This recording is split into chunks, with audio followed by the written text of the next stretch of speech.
Good morning, YouTube. Okay, so I got a box from Life Force Seeds and I thought you might like to see what we ordered. So I've got some things for autumn coming up into winter and some things for next spring and summer, things that I either ordered this year and didn't work or that I wasn't able to get before. Alright, so purple plum radish, so that's going to be for planting now. Blue speckled tepary, bush bean, so a bluey green kind of speckled. I bought 2 of those and that's going to be for next spring. Pretty much all the beans are going to be for next spring. So this is the French flageolet. I'm probably saying that very wrong. It looked quite interesting. The Magpie bush bean, I tried to grow that this year, but we had so many snails, hundreds and hundreds of snails, and this is when I was trying to grow them. Even though I grew them in little seedling pots once I transplanted them into the raised bed, into the garden bed before we were doing bush beans in pots. The snails just got to them, which is unfortunate because they're very interesting looking. I got the red snake noodle bean. So these just don't take as long as the climbing snake beans, and them being red, I thought that would be a bit of difference. I've got some frost beans. So these are basically very similar to the yin yang bean. If you've seen those, that looks like the yin yang symbol, the black and white with the dot of black in white and white in black. But these are sort of whitey cream and burgundy pinky reddish colour, but basically quite similar in the markings.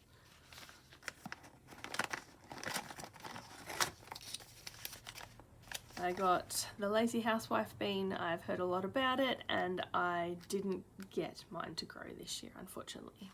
It's a climbing bean, so it'll need a bit of room. The rattlesnake is also a climbing bean. I wasn't able to get my early crop going, but I have one going at the moment. I planted it when there was about 70-ish days to an estimated first frost of April 1st, but now I've seen the predictions actually quite a lot later. I think it's actually late April to May. So hopefully I can get a crop from those in the backyard. This is something that I'm really excited about. The crimson flowered broad beans. Now, I like broad beans, and these are something that I'll be putting into my little seedling punnets soon for autumn and winter.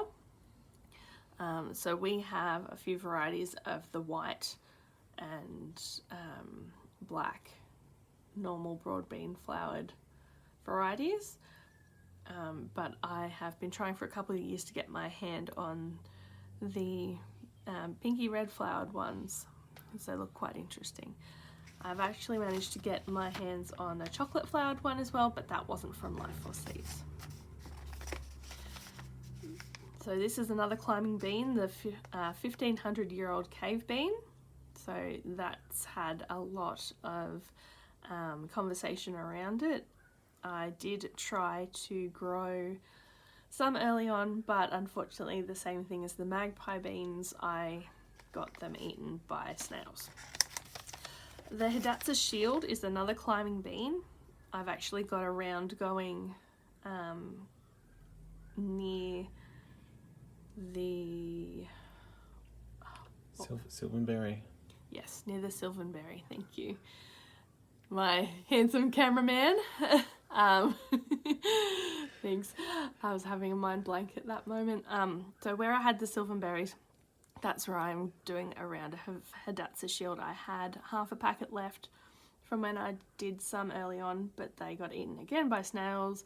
This round, hopefully, because it's so warm and we actually did a chop and drop of the spent silverberry canes, and they're prickly, so they seem to be going all right because the snails and slugs and things, they don't like the heat that summer still has for every other day at the moment, and they're so spiky, the compost that's been dropped from the spent silverberry vines, that they don't like crossing it. These ones are interesting. They have a half and half of like an off-white to a cream, and then there's like a caramel or caramilk sort of colour on the other half, and they've got sort of like an ombre speckle from one end to the other, which is really, really pretty. Flowers, awesome. These calendula, I got Pink Surprise and Snow Princess. Now, when I was looking at the names, I thought that they would be very pink, that I would have something like a baby pink or a hot pink, but it's not actually that. It's just a very light blush. It's almost apricot-like. So I was a little disappointed, but it will be a nice change to have from the orange and yellow that I've had. And the Snow Princess has basically got like a light yellow, lemon yellow, light yellow, and off-white. Chamomile. This was something that I had hoped to grow a lot of this year because I've run out of my homegrown chamomile. I like to use it for tea. I like to put it in the bath. I like to use it in bath salts and potpourri, and there's a lot of uses for chamomile. This year it just didn't work. It was so up and down with the weather that it just failed. So I've ordered this again to try again next year. Next year I will put it into little seedling trays first. I won't just spread the seed on the ground. I think that was my downfall. Glass gem corn. I had so many packets this year of other brands, and I had so many seeds saved, and I tried with direct planting and seedling trays and things like that, and replanting it when it got warmer, but the up and down temperatures, the mild summer, fortunately that just caused it to fail. So I've got some, so I know I've got some, and I'll try again next season.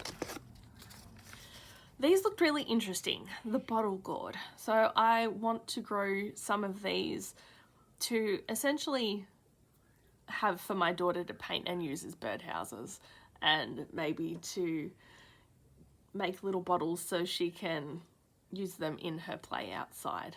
So I just thought that they looked interesting. Dinosaur gourd, same reason, thought they looked really, really interesting. The colours, the patterns, and they're a good talking point basically for kids, and something that they can plant and pretend they're growing a dinosaur. Speckled swan gourd, again, a funky looking gourd. I'm just really curious to see what it looks like, and something fun for the kids to grow. So that's for next season. All those are warm weather things, so not to be grown now. They take too long. They're essentially like pumpkins in the time that they take. Butterfly pea. I am growing some. It went in late, so these are basically not eaten. The seeds aren't eaten. The flowers are eaten, and they're used to colour a lot of basically Asian dishes or drinks. These are things that you can essentially make a tea out of the flower by steeping it in the hot water, and if you add an acidic component like lemon or lime, then it will react and change colour from blue, which is the colour of the flower, to purple. So it's one of those interesting things for kids and honestly anyone that likes something a bit different. Pumpkin, Atlantic giant. I just thought that that would be interesting to see if I could grow a massive pumpkin. That's all that was. That's my curiosity. The black futsu, I did plant one of these, actually more than one. I planted about 5 of these this year, and I think they all failed because of the cyclonic hailstorm when everything was just getting going, and then the up and down weather didn't help. Buttercup pumpkin, again, I planted these this year. They're little small green pumpkins. It's basically individual serving sizes. I don't think I had any succeed. I haven't seen any. That doesn't mean that there isn't one hiding out there somewhere in the forest of our garden, but I don't think they survived the cyclonic hailstorm. Now this I might pronounce wrong. This is Gludinis, and it is basically called the peanut pumpkin. It's apricot-y coloured, looks like a Cinderella pumpkin, but it's covered in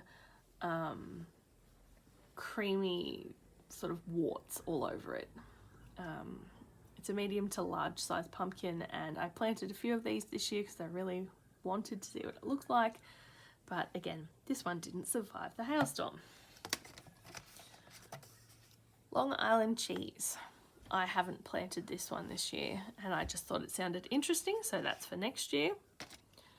Sweet dumpling pumpkin or sweet dumpling squash, just basically little cream, green, striped, orange, bits of brown, tiny little pumpkins about that size, and little squashes for growing next year.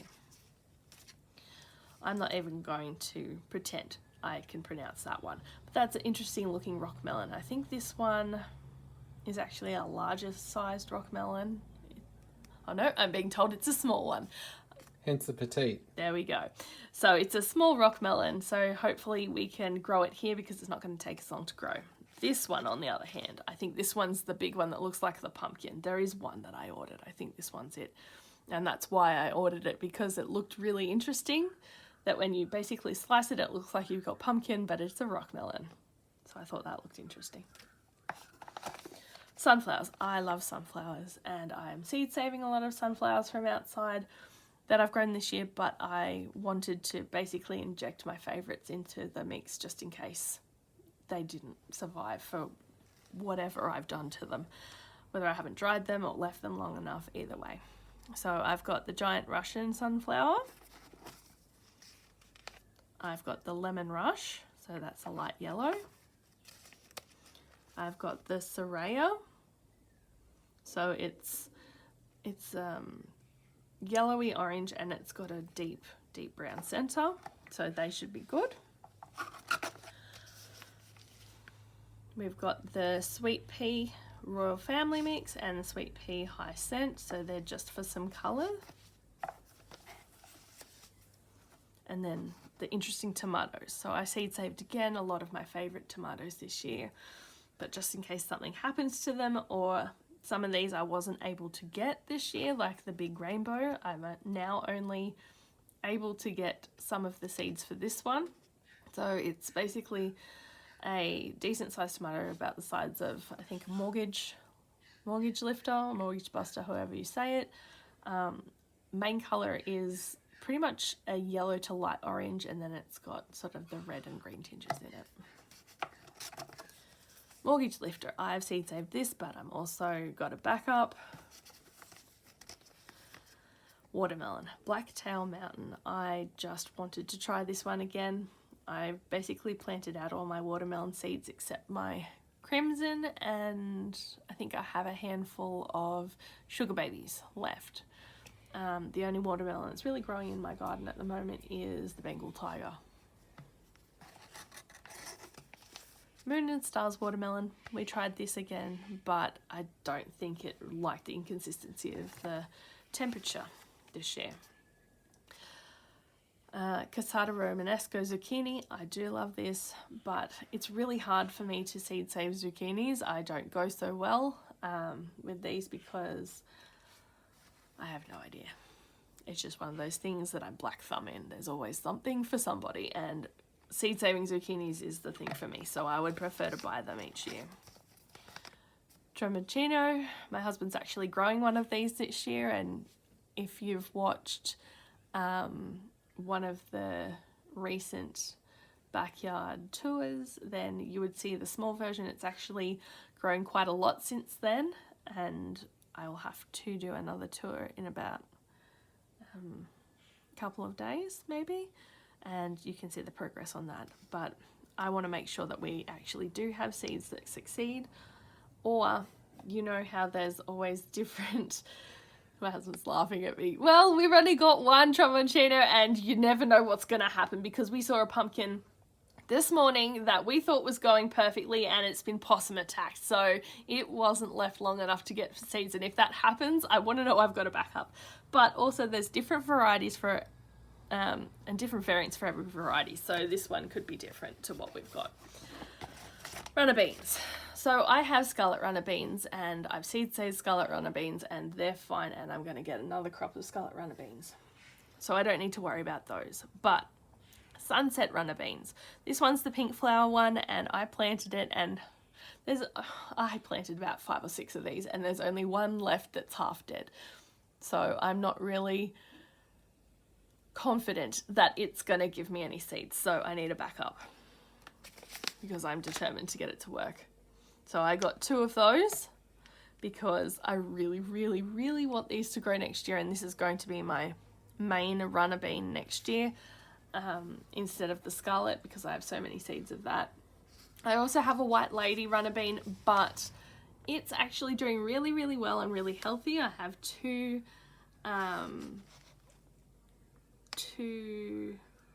what would you call them? Bean plants, vines, whatever of those, and they seem to be still flowering. So I have my fingers crossed that I can get seeds from that, but if not, see if I can find replacements, because they're still sold out in a lot of places.